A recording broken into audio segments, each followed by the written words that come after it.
Nama Tasya Alessia asal Tangerang dan Valen belakangan ini memang menjadi pusat perhatian publik, khususnya para pecinta Dangdut Academy 7 Indosiar tahun 2025.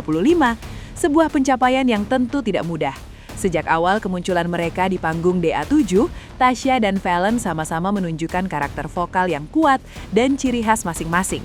Namun perjalanan keduanya menuju babak puncak tidak hanya diwarnai pujian, tetapi juga kontroversi yang cukup panjang. Publik mulai terbelah dalam menilai siapa yang paling layak menjadi juara.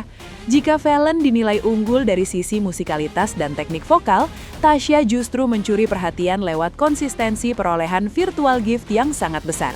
Disinilah perdebatan mulai muncul. Banyak penonton yang awalnya menikmati kompetisi sebagai ajang adu bakat, perlahan mulai mempertanyakan arah penilaian yang dianggap tidak lagi murni.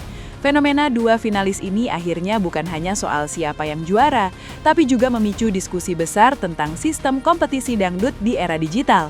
Seiring berjalannya kompetisi, sistem virtual gift menjadi salah satu elemen paling disorot oleh publik. Awalnya, fitur ini diperkenalkan sebagai bentuk dukungan digital dari penonton kepada peserta favorit mereka. Namun dalam praktiknya, virtual gift justru dianggap memiliki pengaruh yang sangat besar terhadap hasil akhir kompetisi. Hal ini terlihat dari konsistensi Tasya Alessia yang hampir selalu unggul dalam perolehan gift di setiap babak. Banyak penonton mulai bertanya-tanya, apakah suara dan teknik vokal masih menjadi faktor utama atau justru kalah oleh kekuatan dukungan finansial digital? Kritik pun bermunculan di media sosial, mulai dari komentar netizen biasa hingga pengamat musik dangdut. Sebagian menilai sistem ini mencederai esensi ajang pencarian bakat karena membuka peluang ketimpangan antara peserta yang memiliki dukungan gift besar dan mereka yang hanya mengandalkan kualitas suara. Situasi ini membuat kepercayaan publik terhadap sistem penilaian DA7 mulai goyah dan menjadi bahan perbincangan hangat hampir setiap malam penayangan. Kontroversi semakin memanas setelah salah satu juri, Dewi Persik, menyampaikan pernyataan yang dianggap terlalu terbuka terkait virtual gift. Dalam sebuah pernyataan yang beredar luas, Dewi Persik menyebut bahwa tidak ada masalah dengan pengiriman gift, bahkan menyinggung soal penggunaan akun samaran. Pernyataan ini sontak mengundang reaksi keras dari masyarakat. Banyak penonton merasa kecewa karena seorang juri yang seharusnya berdiri netral justru terkesan membenarkan praktik tersebut. Meski mungkin dimaksudkan sebagai candaan atau spontanitas, ucapan tersebut berdampak besar pada persepsi publik. Netizen menilai bahwa profesionalitas juri dipertanyakan dan kredibilitas kompetisi semakin dipandang miring. Sejak saat itu, nama Dewi Persik kerap menjadi perbincangan dalam kolom komentar bukan karena penilaian vokal, melainkan karena sikapnya yang dianggap kurang hati-hati di ruang publik. Isu virtual gift tidak hanya berhenti pada peserta, tetapi juga merembet ke jajaran juri secara keseluruhan. Publik mulai mempertanyakan batas etika juri dalam sebuah ajang pencarian bakat. Banyak yang berpendapat bahwa juri seharusnya fokus menilai kualitas vokal, teknik bernyanyi, dan penguasaan panggung, bukan ikut terlibat dalam arus dukungan digital. Ketika muncul anggapan bahwa juri juga terlibat dalam pengiriman gift, kepercayaan penonton pun semakin menurun.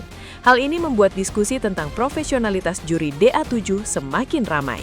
Beberapa pengamat musik bahkan menyarankan adanya aturan yang lebih tegas agar juri benar-benar berdiri sebagai penilai yang objektif.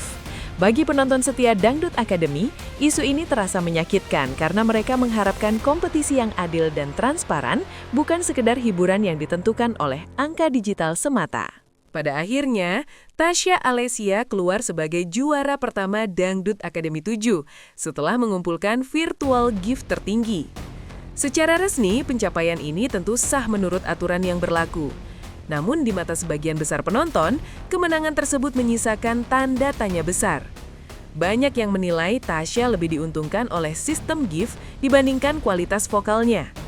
Meski demikian, tidak bisa dipungkiri bahwa Tasya memiliki karakter suara yang unik, serak basah, dan berbeda dari peserta lainnya.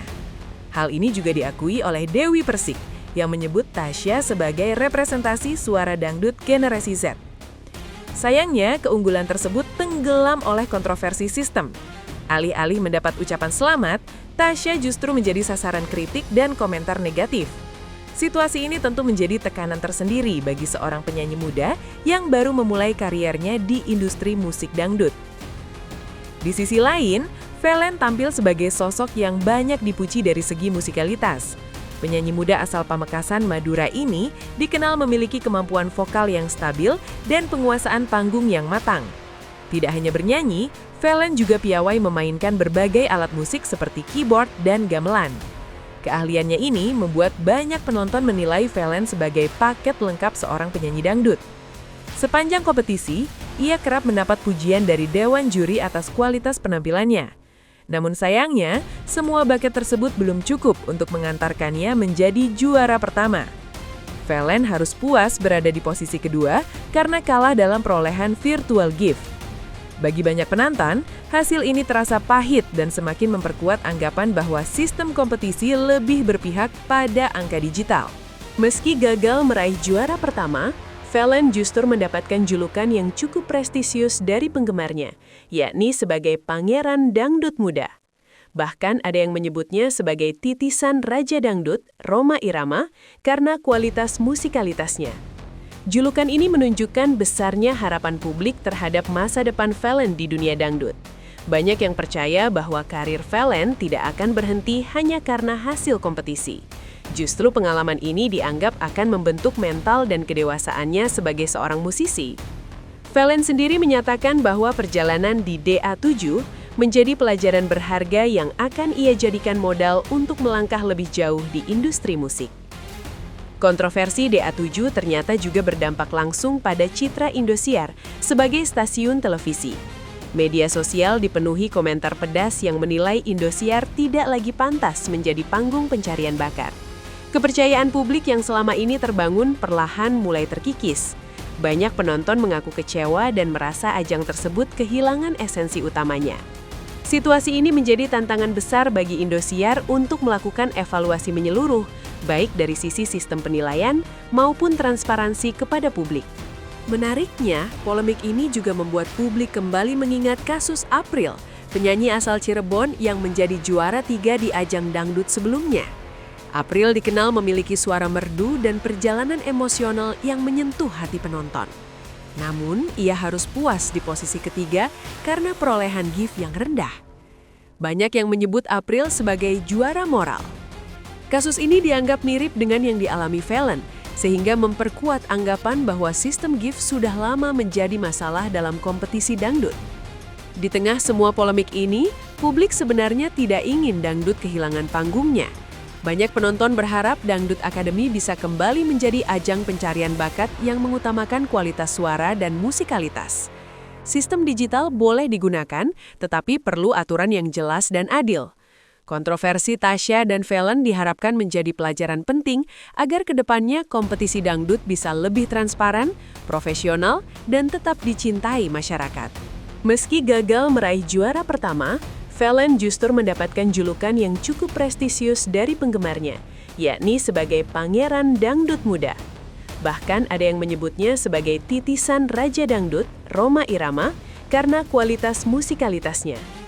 Julukan ini menunjukkan besarnya harapan publik terhadap masa depan Valen di dunia dangdut.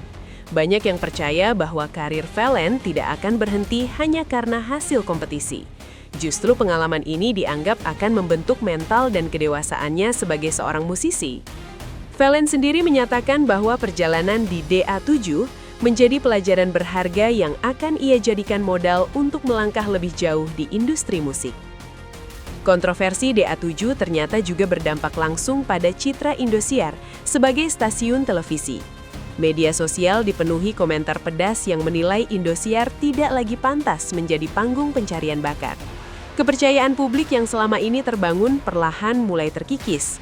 Banyak penonton mengaku kecewa dan merasa ajang tersebut kehilangan esensi utamanya. Situasi ini menjadi tantangan besar bagi Indosiar untuk melakukan evaluasi menyeluruh, baik dari sisi sistem penilaian maupun transparansi kepada publik. Menariknya, polemik ini juga membuat publik kembali mengingat kasus April, penyanyi asal Cirebon yang menjadi juara 3 di ajang dangdut sebelumnya. April dikenal memiliki suara merdu dan perjalanan emosional yang menyentuh hati penonton. Namun, ia harus puas di posisi ketiga karena perolehan gift yang rendah. Banyak yang menyebut April sebagai juara moral. Kasus ini dianggap mirip dengan yang dialami Valen, sehingga memperkuat anggapan bahwa sistem gift sudah lama menjadi masalah dalam kompetisi dangdut. Di tengah semua polemik ini, publik sebenarnya tidak ingin dangdut kehilangan panggungnya. Banyak penonton berharap Dangdut Academy bisa kembali menjadi ajang pencarian bakat yang mengutamakan kualitas suara dan musikalitas. Sistem digital boleh digunakan, tetapi perlu aturan yang jelas dan adil. Kontroversi Tasya dan Valen diharapkan menjadi pelajaran penting agar kedepannya kompetisi dangdut bisa lebih transparan, profesional, dan tetap dicintai masyarakat.